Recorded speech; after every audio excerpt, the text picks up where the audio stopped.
തീക്ഷ്ണമായ രാഷ്ട്രീയ പ്രത്യയശാസ്ത്രത്തിന്റെ സാർവലൗകിക പശ്ചാത്തലത്തിൽ ഗോതമ്പുമണികൾ വിളയുന്ന, പഞ്ചനദികൾ പതഞ്ഞൊഴുകുന്ന, ദേശീയ സ്വാതന്ത്ര്യ സമര പോരാട്ടത്തിന്റെ രഥചക്രമുരുണ്ട, യൗവനത്തിന്റെ വസന്തം പിറന്ന നാടിനു വേണ്ടി ത്യജിച്ച ഭഗത് സിംഗിന്റെ രക്തസാക്ഷിത്വം കൊണ്ടു തൊടുത്ത പഞ്ചാബിലെ ലുധിയാനയിൽ വെച്ച് 1980 രൂപീകൃതമായി ഇന്ത്യൻ യുവത്വത്തിന്റെ തീക്ഷ്ണമായ സമര പോരാട്ടങ്ങൾക്ക് നേതൃത്വം നൽകുന്ന കരുത്തുറ്റ യുവജന പ്രസ്ഥാനം ഡിവൈഎഫ്ഐ.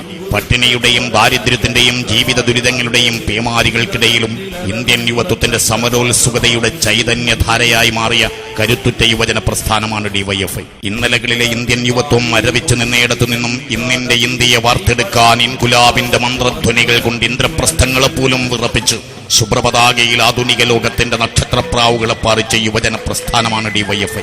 രാഷ്ട്രീയ പാർട്ടികളുടെ പോരാട്ടങ്ങൾക്കും തേരോട്ടങ്ങൾക്കും നടുവിൽ യുവത്വത്തിന്റെ മുഖമുദ്ര സത്യമാണെന്ന് ഉദ്ഘോഷിച്ച കാലത്തിന്റെ കർമ്മസാക്ഷി.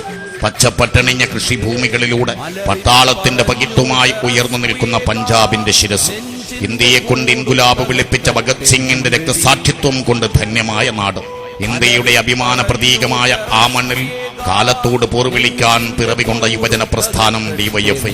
ചുണകെട്ട മൗനത്തിന്റെ വാത്മീകമുടച്ച് അവകാശബോധത്തിന്റെ ശബ്ദമുയർത്താൻ കരുത്തു പകർന്ന് ഇന്ത്യയിലെ യുവാക്കളെ നേരറിയാനും നേരെ നടക്കാനും പഠിപ്പിച്ച് നാളത്തെ നേതൃത്വത്തെ സൃഷ്ടിച്ച് നാടിന്റെ മാനാഭിമാനം കാക്കുന്ന ഒരേയൊരു യുവജന പ്രസ്ഥാനമാണ് ഡിവൈഎഫ്ഐ. ആഗോളവൽക്കരണം ബഹുഭൂരിപക്ഷം മനുഷ്യരെയും കീഴടക്കിക്കൊണ്ടിരിക്കുന്നു.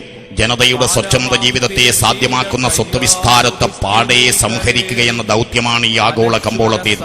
ഇവിടെ അതിജീവനത്തിന്റെ പുതിയ പോരാട്ട വഴികൾ നാം കണ്ടെത്തേണ്ടിയിരിക്കുന്നു എന്ന്